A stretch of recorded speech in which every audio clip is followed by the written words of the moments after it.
Good morning students.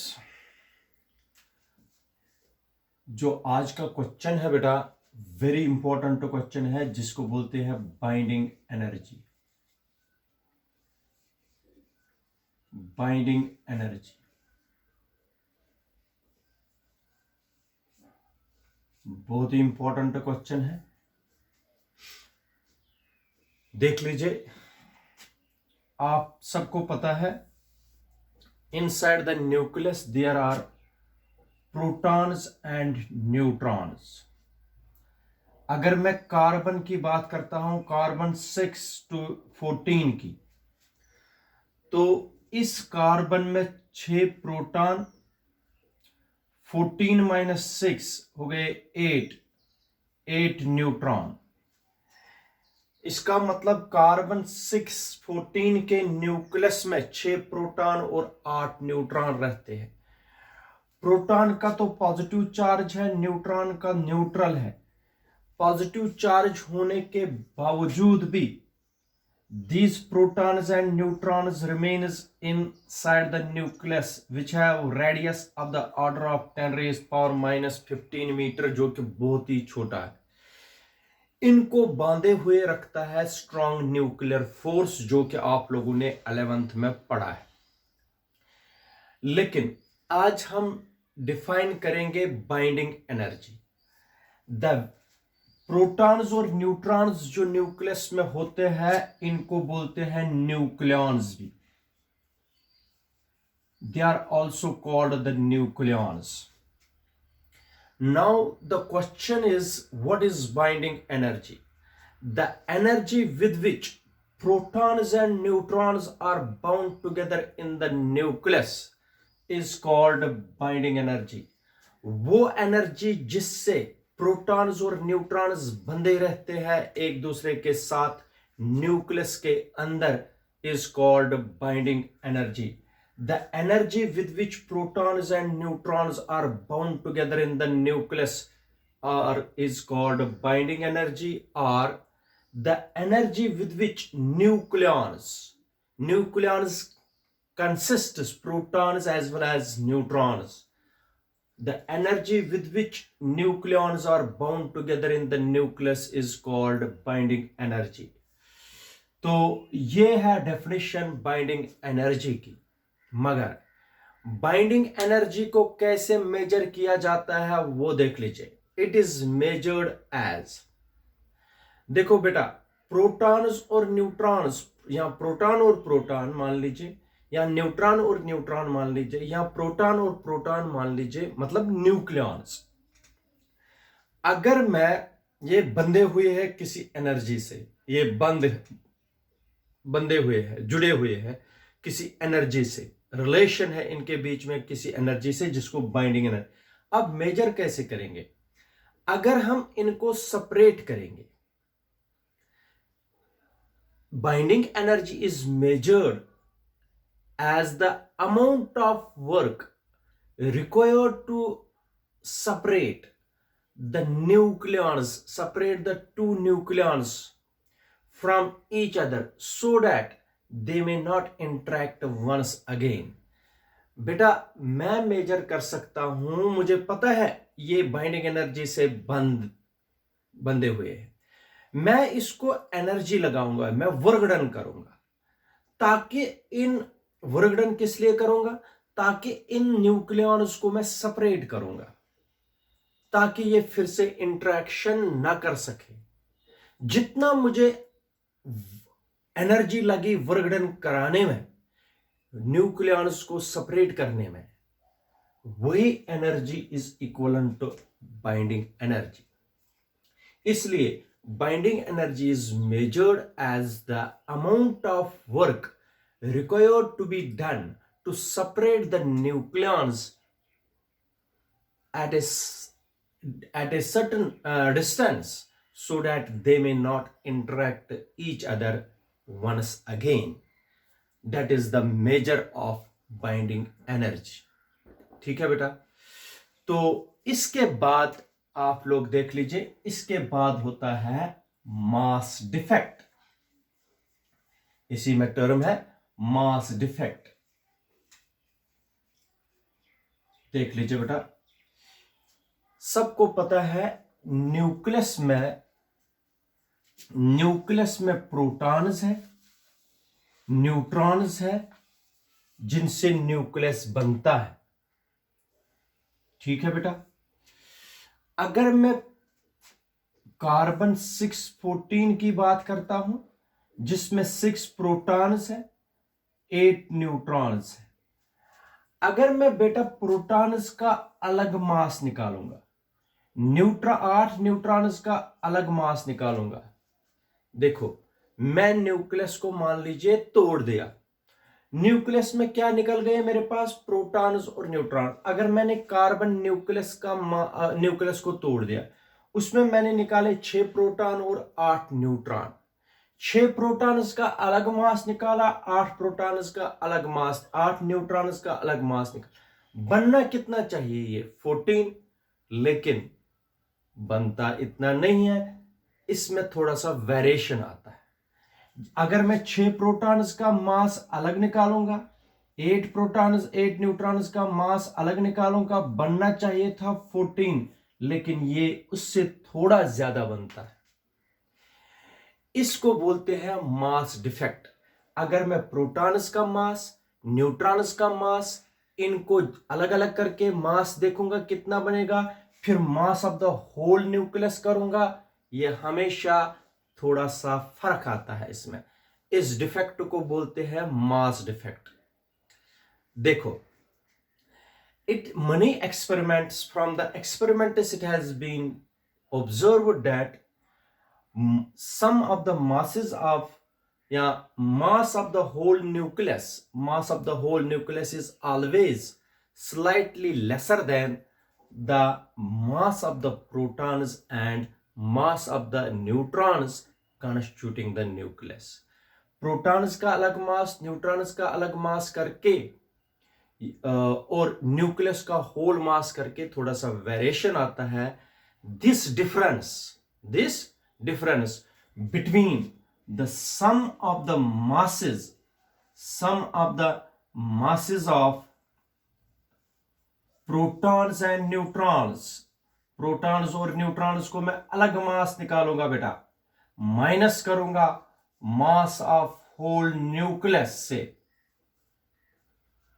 Mass of whole nucleus. पहले मैं protons का मास निकालूंगा, उनको सम करूंगा सभी न्यूट्रॉन्स का मास, जो डिफरेंस आएगी mass of the whole nucleus के साथ, that is called the mass defect. Mass defect is denoted by delta M. Delta M is called mass defect. Mass defect बेटा किसके बराबर होगा? Sum of the masses of all the protons present inside the nucleus, sum of the masses of all neutrons present inside the nucleus, minus mass of the whole nucleus. इसको बोलते हैं mass defect। ठीक है बेटा, mass defect is denoted by delta m। पहले मैं निकालूंगा mass defect के लिए वैल्यू, फिर निकालेंगे बाइंडिंग एनर्जी के लिए वैल्यू। देख लीजिए, अब मैं पहले आप लोगों को निकाल के देता हूं mass defect. Now how to calculate the mass defect. पहले हम मास डिफेक्ट को कैलकुलेट करेंगे। मास डिफेक्ट बिल्कुल आसान, आप लोग देख लीजिए। आप सबको पता है लेट Z क्या होता है? Number of protons. Z क्या होता है बेटा? एटॉमिक नंबर भी होता है और नंबर ऑफ प्रोटॉन्स भी होता है। ये होता है एटॉमिक नंबर भी। शाबाश बेटा। Z A क्या होता है? A होता है number of protons plus number of neutrons. Number of protons plus number of neutrons, यहां होता है सिंपली मास नंबर। ठीक है बेटा, न्यूक्लियस में। अच्छा, अगर मैं एमपी मानेंगे mass of A proton, mass of A proton. एक प्रोटॉन का मास अगर एमपी है, 6 प्रोटॉन्स का, इधर देखो मैंने आपको बताया हुआ है C614 कार्बन के न्यूक्लियस में कितने प्रोटॉन हैं? 6 प्रोटॉन। अगर एक प्रोटॉन का मास है mp, 6 प्रोटॉन्स का मास कितना हुआ बेटा? 6 mp। 6 क्या है? कार्बन का atomic number. Atomic number is represented by Zmp। ठीक है बेटा, तो आप लोग मुझे बता दीजिए व्हाट इज Zmp। Zmp हो गया total mass of protons. Total mass of protons, एक प्रोटॉन का मास है mp, total number of protons कितने होते हैं? z, इसलिए टोटल मास ऑफ प्रोटॉन्स हो गया Zmp। शाबाश। a माइनस जेड क्या होता है बेटा?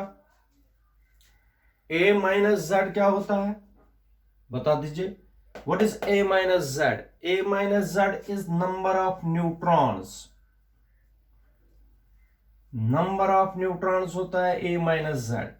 अगर mn mass of A neutron, एक न्यूट्रॉन का मास है mn, सभी न्यूट्रॉन्स, कितने न्यूट्रॉन्स होते हैं? a माइनस जेड हो गया a minus Z multiply mn, इसका मतलब हो गया mass of all the neutrons.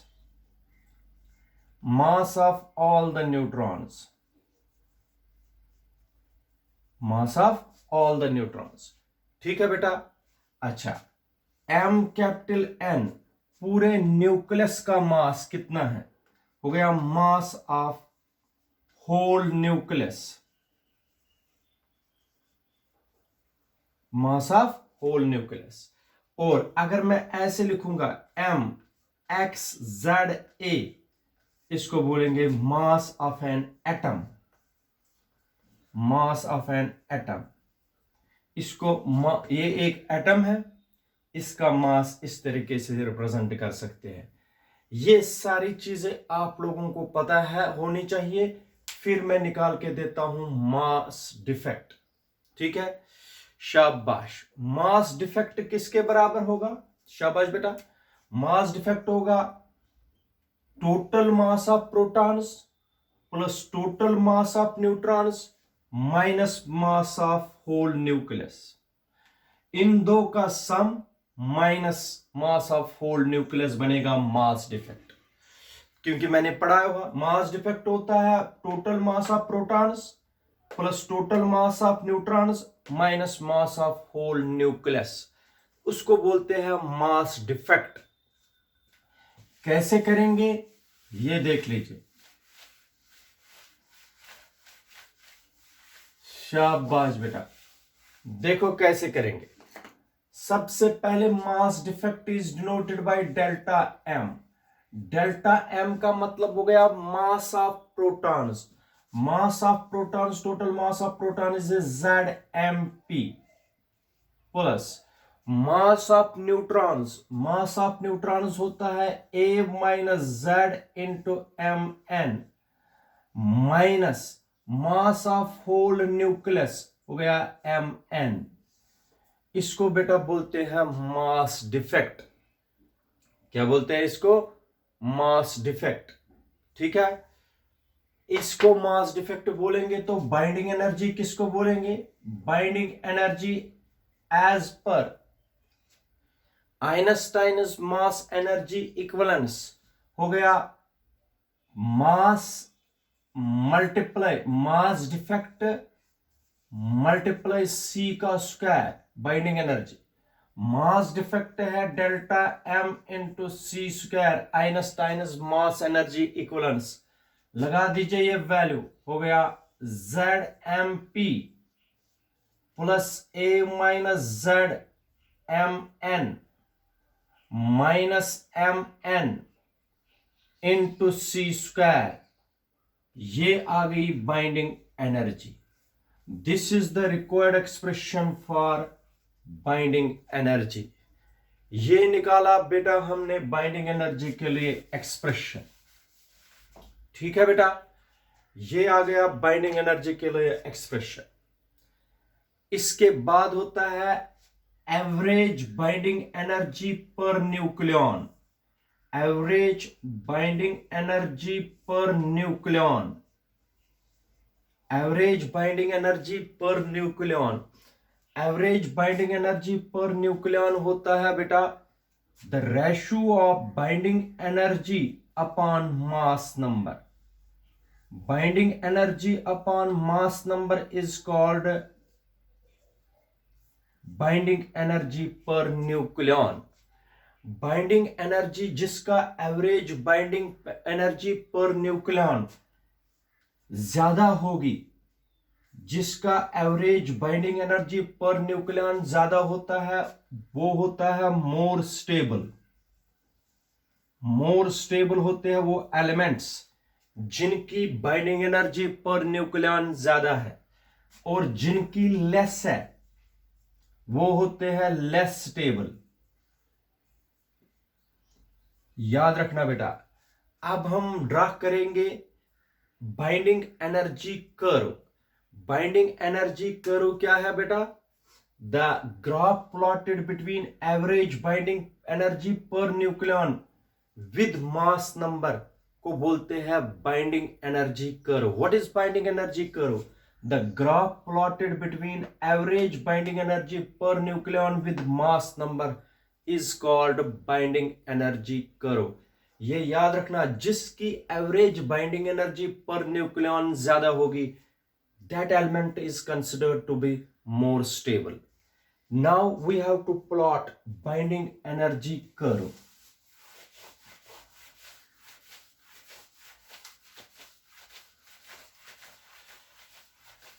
देख लीजिए बाइंडिंग एनर्जी कर्व किस तरीके से हम समझाएंगे. Binding energy curve